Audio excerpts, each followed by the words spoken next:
बहुत पहले भारत के पूर्वोत्तर क्षेत्र में एक गांव था मिस्मा। वहां एक अनाथ मछुआरा रहता था ताराउन। एक दिन वो मछली पकड़ने गया। उस दिन मछली के स्थान पर एक नाग उसके जाल में फंस गया।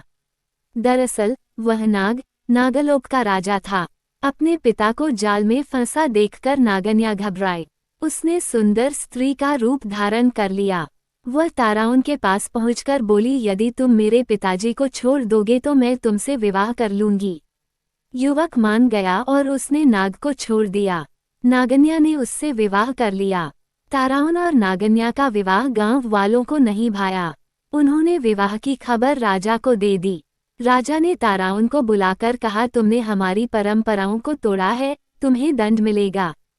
कल सुबह तुम्हारे और मेरे मुर्गे में लड़ाई होगी, जो हारेगा उसे गांव छोड़कर जाना होगा। युवक डर गया। उसने घर आकर सारी बातें पत्नी को बताई।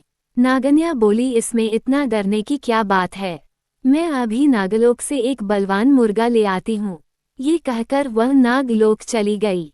कुछ देर बाद वह मुर्गा लेकर आ गई। दूसरे दिन राजा और युवक के मुर्गे आपस में भिड़ गए। नागलोक का मुर्गा अधिक बलवान था, इसलिए राजा का मुर्गा हार गया। परंतु राजा बोला, ताराउन, इससे फैसला नहीं हो पाया है, अतः कल सुबह जो टोकरी नदी को उल्टी दिशा में बहा देगा वही विजयी होगा। ताराउन के लिए लोहित नदी के बहाव को उल्टी दिशा में मोड़ना असंभव था। उसने यह बात नागन्या को बताई। उसने पति को ढांढस बंधाया, डरो नहीं, मेरे पिताजी तुम्हारी मदद करेंगे। वो अपने पिताजी के पास गई। नागन्या ने अपने पति की परेशानी बताई। पिता ने उसे सुंदर टोकरी दी। कहा, टोकरी को नदी में डालते ही धारा उल्टी दिशा में बहने लगेगी। नागन्या अपने घर पहुंची। उसने ताराउन को सारी बातें बता दी। ताराउन ने टोकरी नदी में डुबो दी। इस पर तुरंत नदी का बहाव उल्टकर राजा के महल तक पहुंच गया। ताराउन खुशी से झूम उठा। वह राजा से बोला, राजन, मैं जीत गया हूँ। शर्त के अनुसार आपको इस राज्य को छोड़कर चले जाना चाहिए। राजा कहाँ हार मानने वाला था। वह बोला, इस निर्णय को भी अंतिम नहीं माना जाएगा। अब हमें युद्ध करना चाहिए।